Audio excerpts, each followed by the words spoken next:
Hello friends. तो आज हम बात करने वाले हैं इलेक्ट्रॉन कॉन्फ़िगरेशन का पार्ट 2।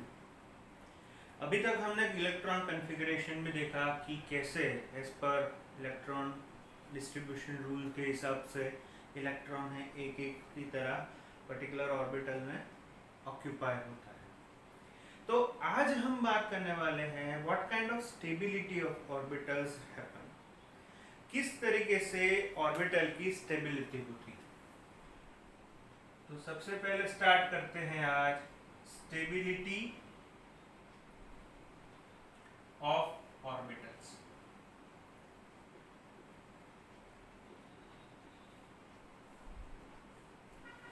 कब कहा जाता है कि ऑर्बिटल है वो स्टेबल है? तो हमको मालूम है कि जब कोई पर्टिकुलर ऑर्बिटल के अंदर या पर्टिकुलर सबशेल की बात करते हैं कि पी सबशेल की, एस सबशेल की, डी सबशेल की, एफ सबशेल, तो उसमें पर्टिकुलर शेल के हिसाब से नंबर ऑफ इलेक्ट्रॉन्स ऑक्यूपाई होते हैं, दैट वी नो। कौन से रूल से होते हैं, that we also know that according to 4l+2 rule. Correct. 4l+2 rule के हिसाब से इलेक्ट्रॉन्स है वो ऑक्यूपाई होते हैं। तो उसमें सबसे पहले बात करते हैं, अगर s ऑर्बिटल की बात करते हैं तो s ऑर्बिटल में मैक्सिमम कितने इलेक्ट्रॉन्स ऑक्यूपाई हो सकते हैं? Maximum electrons 2, right. उसी तरीके से p ऑर्बिटल की बात करें तो p ऑर्बिटल में मैक्सिमम कितने इलेक्ट्रॉन्स ऑक्यूपाई हो सकते हैं? तो दैट इज 6। d की बात करें d ऑर्बिटल के अंदर तो उसमें हो सकते हैं कितने होंगे? 10, राइट। और f के अंदर होंगे 40। ओके, ये कैसे है? s में l इज इक्वल टू क्या होगा? s के लिए l इज इक्वल टू 0 रखो यहाँ पे, राइट। तो 0 इंटू 4 0 प्लस 2 सो 2। 6 इलेक्ट्रॉन कैसे आए? l इज इक्वल टू 1, सो यहाँ पे 1 रख दो, 4 1 जा 4 प्लस 2 तो 6। इसमें l इज इक्वल टू 2 के हिसाब से 4 2 z प्लस 2 10 और l is equal to 3, so 3 4 12 plus 2 so 14। so maximum electrons occupy f orbital में कितने हैं? 14।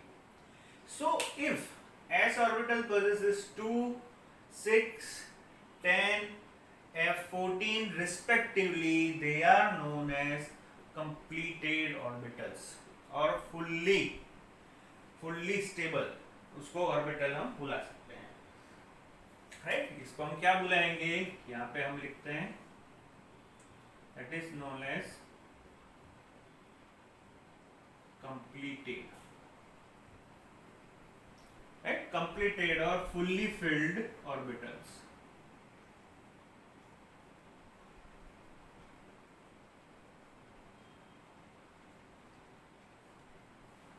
ओके, completed और fully filled orbitals। सपोज मान लो कि s ऑर्बिटल में 2 है, इसके अलावा p में 3 हो जाए। यहाँ पे स्पेशल कंडीशन की बात करते हैं कि जब p ऑर्बिटल में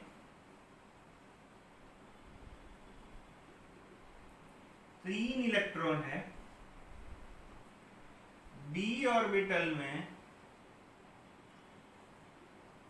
5 इलेक्ट्रॉन ऑक्यूपाई है, 5 इलेक्ट्रॉन ऑक्यूपाई है। f ऑर्बिटल के अंदर हाफ, सो 7 इलेक्ट्रॉन ऑक्यूपाई है।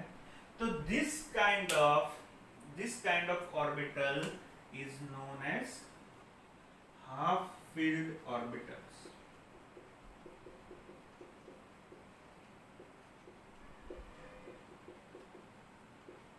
क्या बोला जाता है? Half filled orbitals. And in both the cases, right, now most important, in both the cases half or completed or full orbitals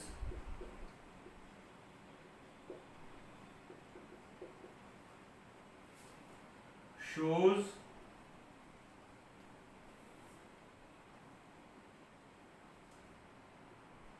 stability.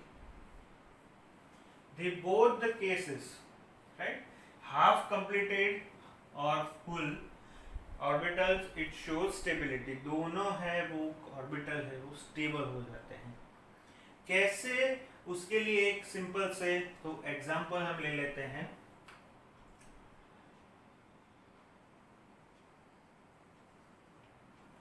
एक example है क्रोमियम का। क्रोमियम का एटॉमिक नंबर है 24, ठीक है। तो क्रोमियम का एटॉमिक नंबर 24 है, तो 1s2 2s2 2p6 3s2 3p6 4 10 12 18 2 4 6 10 3s2 12 18 4s2 3d4। अभी यहां पे समझना ये है कि कैसे होगा। ये जो पर्टिकुलर है 4s और 3d, इन दोनों में चेंज होगा। ये particular 1s2 2s2 2p6 right 10 हो गया, ये 2p6 10, ये 12 और ये 18 यहां तक। ये जो कंप्लीट है दैट इज अवर कोर, जिसको हम बोलते हैं आर्गन। तो इसको हम लिख सकते हैं Ar 4s2 and 3d4 like this. Now what will happen, this 4s2 को हम कैसे डिनोट करते हैं, like this, और 3d5 को 1 2 3 4 5 like this. Now what will happen, because of the energy between 4s and 3d is very low, the energy difference दोनों का बहुत ही कम है, so electron easily jump to the 4s to 3d. Why it happened? See, 1 2 3 4. Now to complete or fully half completed orbitals के लिए क्या होगा, एक electron है वो ट्रांसफर करेगा इस ऑर्बिटल को। ओके, सो क्या होगा, फाइनली ये जो है एक हो जाएगा और 3d है 1 2 3 4, सो 1 2 3 4 and 5। ये हो गया हमारा half field, because D orbital में अगर 5 इलेक्ट्रॉन है तो उसको क्या बोलेंगे, हाफ फील्ड, और वो क्या पोजेस करेगा, stability, right. So it possesses stability. ये 3d ऑर्बिटल है, ये 4s हो गया। सो इसको लिखते कैसे हैं, 1s2 2s2 2p6 3s2 3p6 3d5 4s1। Last में एक इलेक्ट्रॉन बाकी रह जाता है, दैट्स व्हाई हम लिखते हैं 3d5 4s1, क्योंकि 3d5 है दैट इज स्टेबल, और स्टेबल आएगा तो आगे आ जाएगा, राइट। ये सब स्टेबल के हिसाब से है, इलेक्ट्रॉन के हिसाब से, ये फुल्ली ये फुल्ली ये फुल्ली ये भी फुल्ली और ये भी फुल्ली फिल्ड है, ये हाफ फिल्ड है, ये भी स्टेबल है ये भी स्टेबल है, that's why we have to write 3d5 4s से पहले। सो क्रोमियम के लिए हम लिख सकते हैं 4s 3d4 4s2 की जगह पे 3d5 4s1। ये आपको 10th में आ गया है थोड़ा थोड़ा, और 12th में इसको डीपली आपको पढ़ेंगे। So this is the reason why the difference, energy difference between 4s and 3d is very low. Because of that the electron jumps from 4s to 3d very easily. Clear? उसी तरीके से एक और है, that is दूसरा है copper. Copper है that is 29, right, copper का है 29। क्या होगा 29 में, इसमें सिर्फ चेंज यही होगा, AR एज इट इज रहेगा, AR यानी ये 2 4 10 12 18 एज इट इज रहेगा, हमको क्या लेना है, हाँ। सो 3D क्या हो जाएगा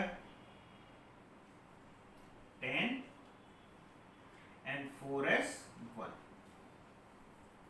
सेम चीज होगी, फिर से मैं बोल रहा हूं लिखते कैसे है, पहले हम लिखेंगे तो कैसे लिखेंगे, जनरल कैटेगरी 4s2 3d9, यहाँ पे क्या लिखा 4s2 3d4, यहाँ पे लिखा 4s2 3d9। तो 4s2 AR 4s2 के लिए क्या लिखेंगे, चलो फिर से हम यहाँ पे बॉक्स बना देते हैं तो समझने में इजी हो जाएगा। 4s2 3d9 again 1 2 3 4 and 5 1 2 3 4 5 6 7 8 9, ये हो गया 4s, ये हो गया 3d। Now what will happen, this 4s electron will easily jump to particularly last orbit of the 3d। तो यहाँ पे इलेक्ट्रॉन एक है वो पास हो जाएगा और ये यहाँ से निकल गया। तो अभी क्या बना, फाइनल क्या लिखेंगे हम, तो यहाँ पे हम लिख सकते हैं फॉर कॉपर 29 AR 3d ये 10 हो गया और 4s 1। So this is completed orbital and this is half filled orbital. This is the difference. Why? Because of d orbital 3d and 4s have less energy difference. These two have less energy difference. इससे क्या होता है, shielding है वो काफी कम हो जाता है, इन दोनों के बीच का शील्डिंग है वो काफी कम हो जाता है। That's why electron can easily attract towards nucleus, और दोनों के साथ न्यूक्लियस है उसके साथ में एकदम जोर से जकड़ के रखता है, इसलिए इन दोनों का एनर्जी डिफरेंस कम, इसलिए electron 4s to 3d 3d to 4s jump करते रहता है अंदर के अंदर। तो दिस इज वेरी इंपॉर्टेंट, ये थोड़ा आप दिमाग में रखना, इसीलिए आज यही टॉपिक ले रहे हैं, एक बार फिर से रिवाइज कर लेते हैं। स्टेबिलिटी ऑफ ऑर्बिटल जो रूल हमको मालूम है 4l+2 के हिसाब से है, लेकिन इसमें ये दोनों कॉपर और क्रोमियम वो हमारे पॉली के हिसाब से नहीं चलते हैं, as per the energy increase होती है उस हिसाब से उसका ऑर्बिटल इलेक्ट्रॉन ऑक्यूपाई होता है। एस ऑर्बिटल में मैक्सिमम 2 इलेक्ट्रॉन ऑक्यूपाई हो सकते हैं, p में 6, d में 10 और f में 14 इलेक्ट्रॉन्स। p में अगर 3 इलेक्ट्रॉन है इसका हाफ, d में इसका हाफ, f में भी आप इसको हाफ फील्ड ऑर्बिटल्स बोलते हैं, which possesses stability। कंप्लीटेड और फुल्ली फील्ड ऑर्बिटल्स इलेक्ट्रॉन्स है वो भी स्टेबल ही है, but half filled orbitals is also considered as stable. तो उसमें 2 एग्जांपल हमने यहाँ पे लिए, क्रोमियम का लिया जिसकी कॉन्फ़िगरेशन इस तरीके की है, और इसमें ये पर्टिकुलर 3p6 तक आर्गॉन जिसको हम कोर बुलाते हैं 4s2 3d4, अगर उसका हम इलेक्ट्रॉन कॉन्फ़िगरेशन ड्रॉ करें तो इस हिसाब से आएगा। 4s में से एक इलेक्ट्रॉन है वो d में ट्रांसफर होता है to complete its half orbital, so it possesses stability लाने के लिए। तो एक इलेक्ट्रॉन इजीली यहाँ पे जंप किया, क्यों किया, because of less energy difference. उसी तरीके से कॉपर की बात करते हैं, तो कॉपर में 29 उसका एटॉमिक नंबर है, 4s2 3d9 उसकी कॉन्फ़िगरेशन है सेम। 4s2 3d9 एक इलेक्ट्रॉन यहाँ से इस तरफ ट्रांसफर हुआ तो ये हो जाएगा 3d10, so it is completely fully filled orbital, and 3d10 और ये हो जाएगा 4s1। Why is happens? Because of energy difference is very low between 3d and 4s, right? So with this here the almost we have completed our second chapter revision। आप थोड़ा और ध्यान से second chapter को देख लेना क्योंकि उसमें बहुत सारे important topics है। राइट। आई होप कि आपको ये समझ में आ गया होगा। नेक्स्ट लेक्चर में हम आगे जाएंगे। Right, thank you.